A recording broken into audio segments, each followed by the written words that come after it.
بسم اللہ الرحمن الرحیم۔ السلام علیکم ورحمۃ اللہ وبرکاتہ۔ میں ہوں آپ کی خدمت میں مدثر اقبال اور آپ دیکھ رہے ہیں سبل السلام چینل۔ آج کا جو ہمارا لیکچر ہے وہ خوارج اور حدیث کے متعلق ہے۔ آج کے ہمارے لیکچر میں جو اہم عنوانات ہوں گے وہ خوارج کا تعارف ہوگا، ان کا پس منظر، خوارج کے جو مشہور فرقے ہیں ان کا مختصر تعارف، خوارج کے جو اوصاف ہیں ان کا ذکر ہوگا، اہل سنت سے جو ان کے اختلافات ہیں ان کا بیان ہوگا، روایت حدیث اور خوارج کا جو نظریہ ہے یا خوارج کے روایت حدیث کے متعلق ہمارے علماء کرام کا نظریہ ہے، محدثین کا نظریہ ہے، اس کے اوپر بحث کریں گے آج۔ جس طرح محدثین نے اہل سنت کو مختلف طبقات میں تقسیم کر کے معیار صحت پر پورا اترنے والے اشخاص کی کانٹ چھانٹ کی، اسی طرح محدثین نے اہل سنت کے علاوہ دیگر فرقوں سے تعلق رکھنے والے لوگ جنہوں نے خصوصاً میدان تحدیث میں اپنی زندگیاں وقف کی ہیں تو ان کے متعلق بھی انہوں نے چھان بین کی ہے اور احادیث کو معیار تحقیق پر انہوں نے پرکھنے کی مکمل کوشش کی ہے۔ انہی میں سے ایک فرقہ خوارج بھی ہے۔ اب رہا یہ سوال کہ خوارج کون تھے۔ القاموس المحیط لغت کی یہ کتاب ہے تو وہ لکھتے ہیں خوارج اہل بدعت میں سے ہیں، ان کے اپنے علیحدہ نظریات ہیں۔ ان کا یہ نام اس وجہ سے پڑا کہ انہوں نے مسلمانوں کے خلاف بغاوت کی، خروج کیا، نکل گئے، اس وجہ سے ان کو خوارج کہا جاتا ہے۔ یہ نام ان کو ان کے کاموں کی وجہ سے ملا ہے کہ وہ اہل سنت والجماعت سے نکل گئے، خروج کیا انہوں نے۔ جگہ کی طرف نسبت کرتے ہوئے ان کو خوارج بھی کہا جاتا ہے، جیسا پہلے بتایا ہے، اس کے ساتھ اضافہ ہوتا ہے حروریہ کا بھی۔ تاج العروس میں یہ بھی ہے کہ ان کو حروریہ کہتے ہیں۔ عبد القاہر بغدادی رحمۃ اللہ علیہ نے حروریہ کہنے کی وجہ یہ بیان کی کہ میدان جنگ صفین میں مقام حرورہ یہ ایک جگہ کا نام ہے، یہ وہاں پہ حضرت علی رضی اللہ تعالی عنہ سے جدا ہو گئے، اس وجہ سے ان کو حروریہ بھی کہا جاتا ہے۔ اور المنجد میں جو ان کی تعریف کی گئی ہے، یہ تیسری تعریف ہے، آپ یاد رکھیے، وہ آدمی جو حکمران اور جماعت کا مخالف ہو، جماعت سے مراد مسلمانوں کی جماعت، حکمران سے مراد مسلمانوں کی حکومت ہے، اور خوارج کے مذہب کا عقیدہ رکھے، خارجی کہلاتا ہے۔ یہ تو ہم نے بتلایا۔ اب ہم دیکھیں گے کہ خوارج خود کو خوارج کیوں کہتے ہیں، اس لفظ کی تحقیق ان کی نظر میں کیا ہے۔ احمد امین مصری کے بقول خوارج نے اپنے آپ کو خارجی اس وجہ سے کہا کہ وہ کہتے ہیں ہم نے حضرت علی کے خلاف بغاوت کی، خروج کیا، اور ان کا نام خروج فی سبیل اللہ سے مشتق ہے۔ وہ سمجھتے ہیں گویا کہ ہم نے اللہ کے راستے میں خروج کیا۔ وَمَن یخرج من بیتہ مہاجرا الی اللہ ورسولہ، اس آیت کی طرف نسبت کرتے ہوئے یہ اپنا نام خوارج کہتے ہیں۔ احمد امین یہ بھی لکھتے ہیں کہ ان کا نام شراط بھی تھا۔ یہ شراط کا معنی ہے کہ انہوں نے اپنے آپ کو اللہ کے ہاتھ میں فروخت کر دیا۔ وَمِنَ النَّاسِ مَن يَشْرِي نَفْسَهُ ابْتِغَاءَ مَرْضَاتِ اللَّهِ۔ تو یہاں تک تو خوارج کی جو تحقیق تھی لفظی اور اصطلاحی اعتبار سے وہ آپ کے گوشے گزار کر چکے ہیں۔ اب ہم اگلے ٹاپک کی طرف چلتے ہیں، وہ ہے خوارج کا پس منظر۔ جہاں تک خوارج کی ابتدائی تاریخ اور ان کا پس منظر ہے تو ان کا جو اصل بانی ہے وہ ذوی الخویصرہ ہے۔ اس کا نام ہرقوس بن زہیر تھا۔ اس کے متعلق جو تفصیل حدیث میں موجود ہے میں وہ صرف زبانی سنانے پہ اکتفا کروں گا۔ حضرت ابو سعید خدری رضی اللہ تعالیٰ عنہ سے روایت ہے کہ آپ صلی اللہ علیہ وسلم مال غنیمت تقسیم فرما رہے تھے۔ بنو تمیم کا ایک آدمی، یاد رکھیے اس کا تعلق بنو تمیم قبیلے سے تھا، ذوی الخویصرہ نامی آدمی آیا اور کہنے لگا اے اللہ کے رسول صلی اللہ علیہ وسلم انصاف کیجئے۔ آپ صلی اللہ علیہ وسلم نے فرمایا تمہارا برا ہو اگر میں انصاف نہیں کرتا تو پھر کون انصاف کرے گا۔ ناانصافی کی صورت میں کیا نقصان اور خسارے میں نہیں ہوں گا؟ حضرت عمر رضی اللہ تعالیٰ عنہ نے فرمایا، اے اللہ کے رسول صلی اللہ علیہ وسلم، مجھے اجازت دیجئے میں اس کا سر قلم کر دوں۔ آپ صلی اللہ علیہ وسلم نے ارشاد فرمایا، اسے چھوڑ دو، اس کے ساتھی ایسے لوگ ہوں گے کہ تم میں سے بعض ان کی نماز کو دیکھ کر اپنی نماز کو حقیر سمجھیں گے اور ان کے روزوں کو دیکھ کر اپنے روزوں کو حقیر سمجھیں گے۔ وہ قرآن مجید پڑھیں گے لیکن وہ ان کے حلق سے نیچے نہ اترے گا، دین سے اس طرح نکل جائیں گے جیسے تیر نشانہ سے نکل جاتا ہے۔ اور بخاری شریف میں مزید اس کے متعلق یہ بھی مذکور ہے کہ جب یہ لوگ رونما ہوں گے تو ان میں ایک شخص ہوگا جس کا ہاتھ عورت کی چھاتی کی طرح یا حرکت کرتے ہوئے گوشت کے لوتھڑے کی طرح ہوگا۔ یہ لوگ اس وقت ظاہر ہوں گے جب مسلمانوں میں پھوٹ پڑی ہوگی۔ حضرت ابو سعید رضی اللہ تعالیٰ عنہ فرماتے ہیں، میں گواہی دیتا ہوں میں نے حدیث آپ صلی اللہ علیہ وسلم سے سنی، اور میں گواہی دیتا ہوں کہ حضرت علی رضی اللہ تعالیٰ عنہ نے ان کو قتل کیا۔ جہاں تک ان کے باقاعدہ ظہور کی بات ہے تو یہ حضرت علی رضی اللہ تعالیٰ عنہ کی فوج میں ان کا ظہور ہوا۔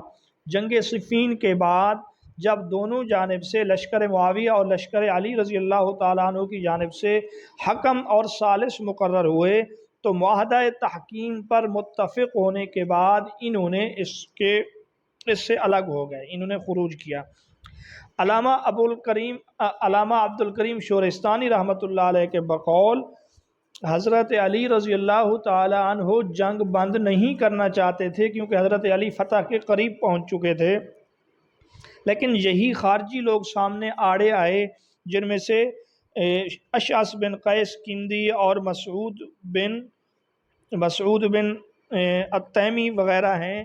انہوں نے آ کے کہا کہ آپ ہمیں تلوار کی طرف بلاتے ہیں، وہ لوگ ہمیں قرآن کی طرف بلاتے ہیں، تو اس وجہ سے مجبوراً حضرت علی رضی اللہ تعالیٰ عنہ نے جنگ بندی کی۔ لیکن جب جنگ بندی ہو گئی پھر یہی لوگ حضرت علی رضی اللہ تعالیٰ عنہ سے جدا ہو گئے، اور حضرت علی رضی اللہ تعالیٰ عنہ نے ان سے بات چیت کے لیے حضرت عبداللہ بن عباس رضی اللہ تعالیٰ عنہ کو بھیجا۔ یہاں ایک اور بات یاد رکھیے، جب ان کے ساتھ نہروان کے میدان میں جنگ ہوئی، اس جنگ کے موقع پر علم دے کر، جھنڈا دے کر حضرت ابو ایوب انصاری رضی اللہ تعالی عنہ کو بھیجا تھا کہ جاؤ ان کو جا کے کہو جو بھی اس جھنڈے کے نیچے آ جائے اس کو امان ہے۔ ہاں، جب ان سے بات چیت ہوئی، جب ان سے مناظرہ ہوا، جب ان کے دلائل کا جواب دینا تھا، تو اس چیز کے لیے حضرت علی رضی اللہ تعالیٰ عنہ نے حضرت عبداللہ بن عباس رضی اللہ تعالیٰ عنہ کا انتخاب کیا۔ اب خوارج کے اعتراضات کیا تھے، حضرت عبداللہ بن عباس نے ان کے جواب کیا دیے، وہ ابھی آپ ملاحظہ کریں گے۔ خوارج کے یہ 3 اعتراضات تھے۔ حضرت علی رضی اللہ تعالیٰ عنہ نے آدمیوں کو منصف کیوں بنایا، انسانوں کو؟ معاہدہ کرتے وقت امیر المومنین کا لفظ کیوں مٹا دیا؟ جنگ جمل کی فتح کے بعد حضرت عائشہ رضی اللہ تعالیٰ عنہ کے ساتھیوں کو غلام کیوں نہیں بنایا؟ تو حضرت عبداللہ بن عباس رضی اللہ تعالیٰ عنہ نے ان سب کا جواب دیا، جس کی وجہ سے 2000 لوگ ان کو چھوڑ کر حضرت علی رضی اللہ تعالیٰ عنہ کے ساتھ آ گئے۔ چنانچہ آپ نے جواب میں یہ کہا کہ آدمیوں کو منصف بنانے کا ذکر تو خود قرآن مجید میں ہے، یا ایھا الذین آمنوا لا تقتلوا الصید وانتم حرم، یعنی اگر احرام کی حالت میں تم سے شکار حرم پاک میں قتل ہو جائے تو اس کا جو فدیہ ہے اس کی قیمت کے لیے 2 منصف لوگ تم میں سے اس کی جو قیمت لگائیں گے وہ اس کو ادا کرنا پڑے گا۔ تو دیکھو یہاں قرآن مجید خود لوگوں میں سے، آدمیوں میں سے حکم بنانے کا کہہ رہا ہے۔ اسی طرح قرآن مجید میں ہے اگر میاں بیوی کے درمیان چپکلش ہو جائے، ناچاقی ہو جائے، تو وہاں پر بھی دونوں حکم مقرر کر سکتے ہیں، تو وہ مطمئن ہو گئے۔ دوسرے اعتراض کا جواب یہ دیا کہ صلح حدیبیہ کے موقع پر خود آپ صلی اللہ علیہ وسلم نے رسول اللہ کا لفظ مٹایا تھا۔ مشرکین کا مطالبہ تھا کہ اگر ہم آپ کو اللہ کا رسول مانتے پھر تو جھگڑا ہی نہیں تھا، تو لہذا یہ اعتراض اگر حضرت علی پر ہے تو پھر رسول اللہ صلی اللہ علیہ وسلم پر بھی اعتراضات کرو۔ اس کے اوپر بھی وہ مطمئن ہو گئے۔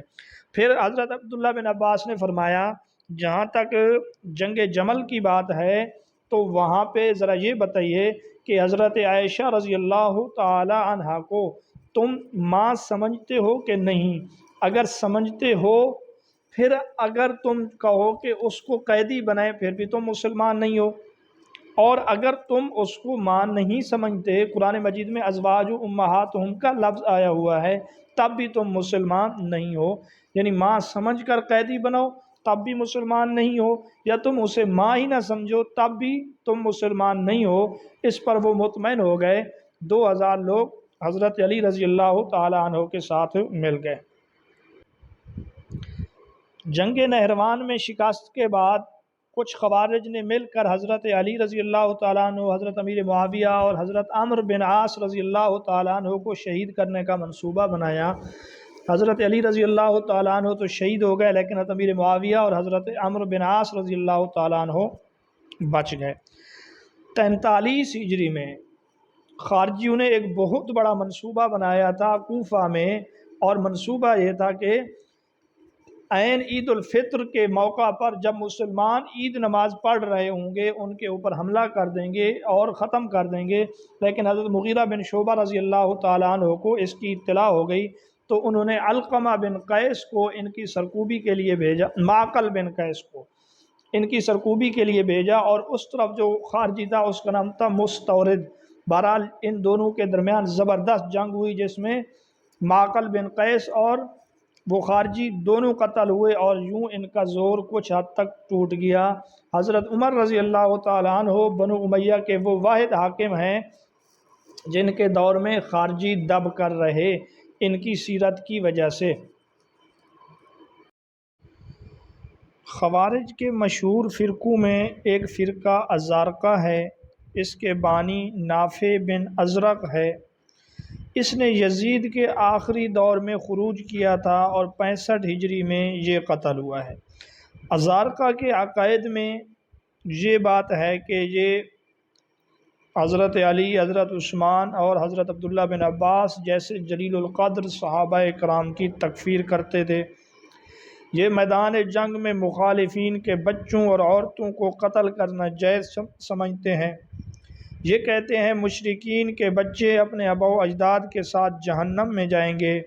ان کے نزدیک قول و عمل میں تقیہ ناجائز ہے، اور ان کا دیگر خوارج کی طرح یہ بھی عقیدہ ہے کہ مرتکب کبیرہ کافر ہے، خالد مخلد فی النار، یعنی ہمیشہ ہمیشہ کے لیے جہنم میں رہے گا۔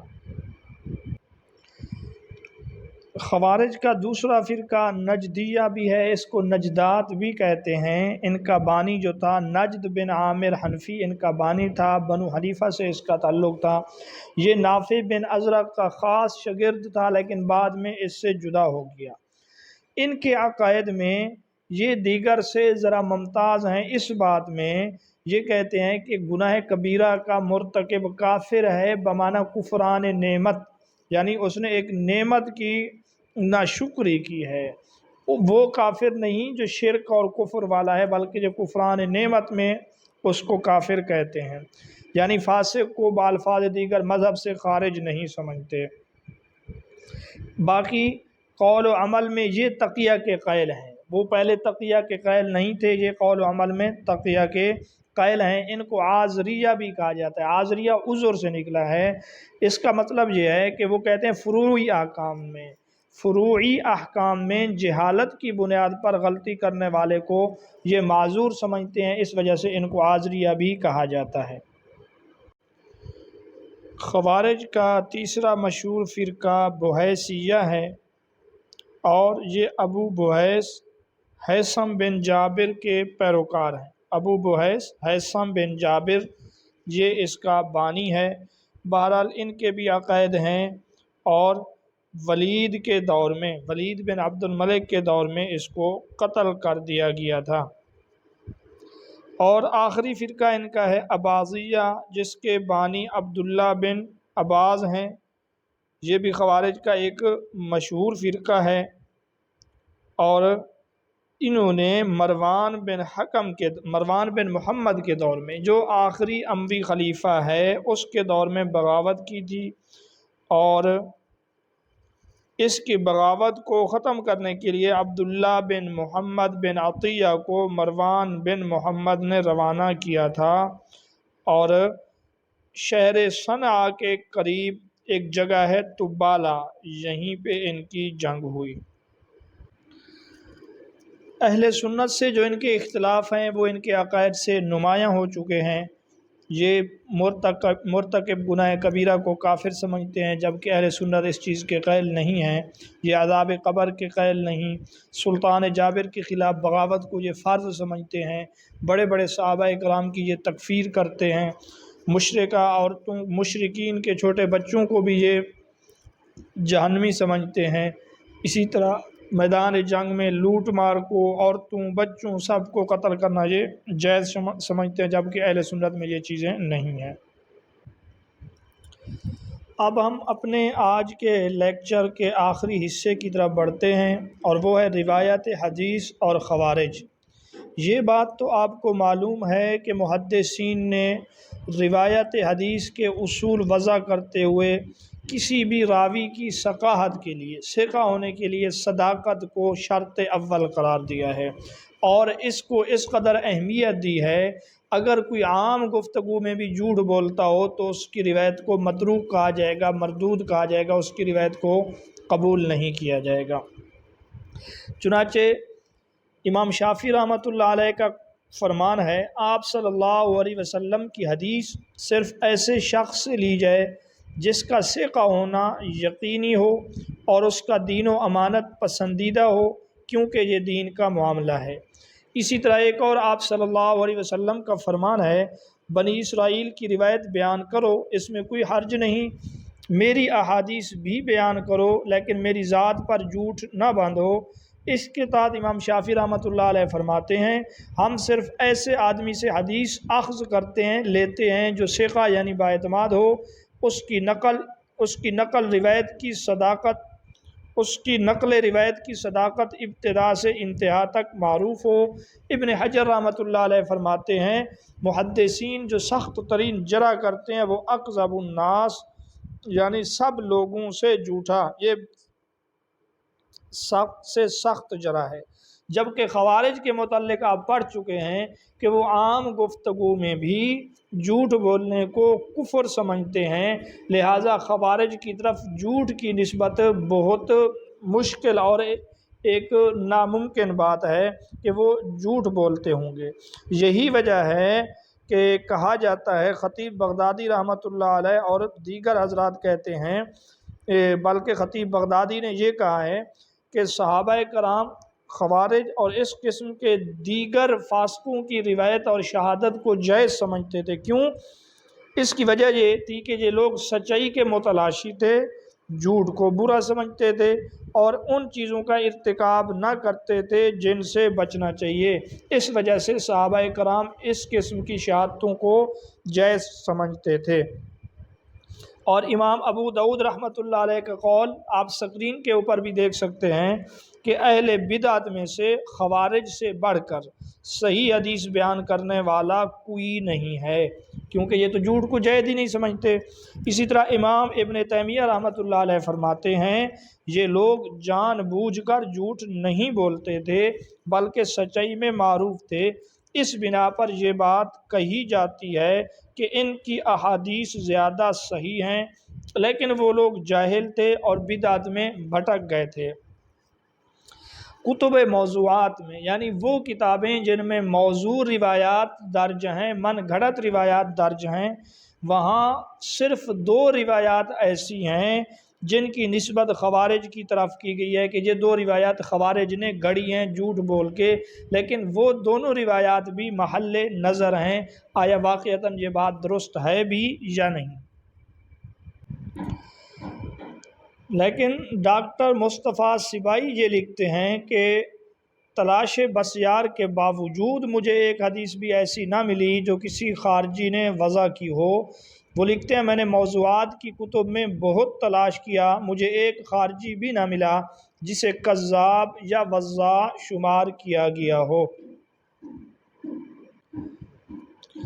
بہرحال وہ دو روایتیں جو ان کی طرف منسوب ہیں ان میں سے ایک یہ ہے ان ھذہ الاحادیث دین فانظروا عمن تاخذونہ دینکم، کہ یہ احادیث دین ہے، آپ دیکھ لیا کریں آپ دین کن سے لیتے ہیں۔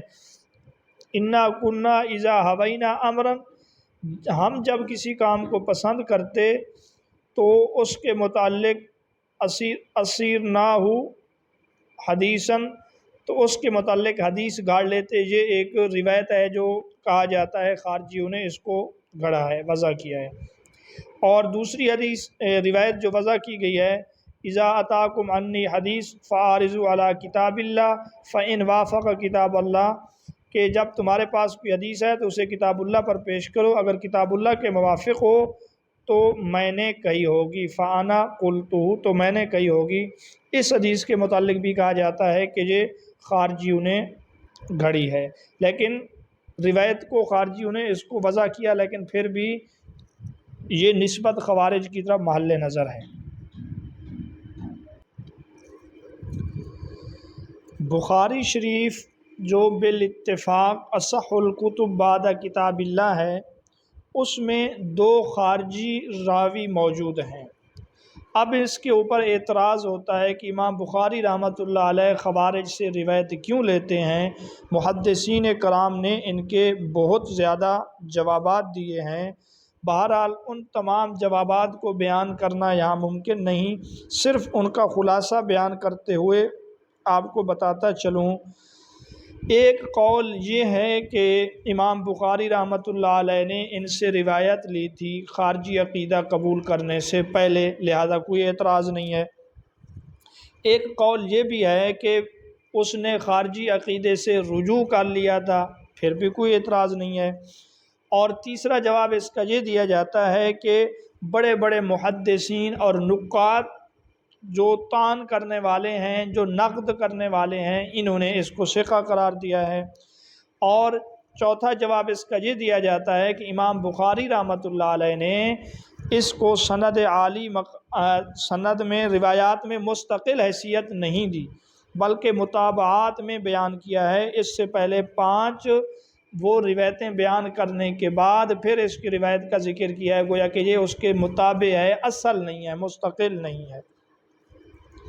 اسی طرح محدثین کا ایک نظریہ ہے کہ کسی بدعتی کی روایت کو تب قبول کریں گے جب وہ اپنے عقیدے کا داعی نہ ہو، وہ اپنے عقیدے کے مطابق حدیث بھی نہ ہو، اور یہ دونوں باتیں یہاں پر موجود تھیں کہ جو حدیث امام بخاری نے لی ہے اس سے اس کے عقیدے کی تائید نہیں ہوتی۔ اسی طرح ایک جواب اس کا یہ بھی دیا جاتا ہے کہ اس نے ایک خارجی عورت سے شادی کرنے کے لیے اپنے آپ کو خارجی ظاہر کیا تاکہ وہ عورت خارج مذہب سے نکل آئے، اس کو میل کرنے کے لیے اس نے اپنے آپ کو ظاہر کیا ایسے۔ اور دوسرا جو راوی ہے وہ ہے ولید بن کثیر، اس سے بھی امام بخاری رحمۃ اللہ علیہ نے روایت کی ہے۔ اس کے جوابات بھی سابقہ جوابات کو آپ مد نظر رکھیں کہ یہ ولید بن کثیر ثقہ راوی ہے، اس کی حدیث قابل حجت ہے، کسی ایک نے بھی اس کو ضعیف نہیں کہا۔ اسی طرح یہ اپنے مذہب کا داعی نہیں تھا، یہ انتہائی سچا آدمی تھا اور علم کا متلاشی تھا، اور اس کی روایت صرف امام بخاری رحمۃ اللہ علیہ نے نہیں بلکہ دیگر محدثین نے بھی لی ہے۔ جب یہ محدثین کی شرائط کے اوپر پورا اترنے والا ہے، خصوصاً جیسا پہلے بتایا گیا کہ یہ خارجی لوگ حدیث کو گھڑتے نہیں ہیں، جھوٹ بولتے نہیں ہیں، تو اس وجہ سے اس کی روایت لینے میں کوئی حرج نہیں ہے۔ تو یہ تھا آج کا ہمارا لیکچر خوارج کے متعلق۔ اگر آپ کو اس میں سے کوئی بات سمجھ نہیں آئی تو آپ پوچھ سکتے ہیں، اگر آپ کو سمجھ آ گئی ہے تو کم از کم ایک کمنٹ میں رائے ضرور دیں تاکہ ہمیں پتہ چلے کہ آپ لوگوں کو کس قدر فائدہ ہو رہا ہے۔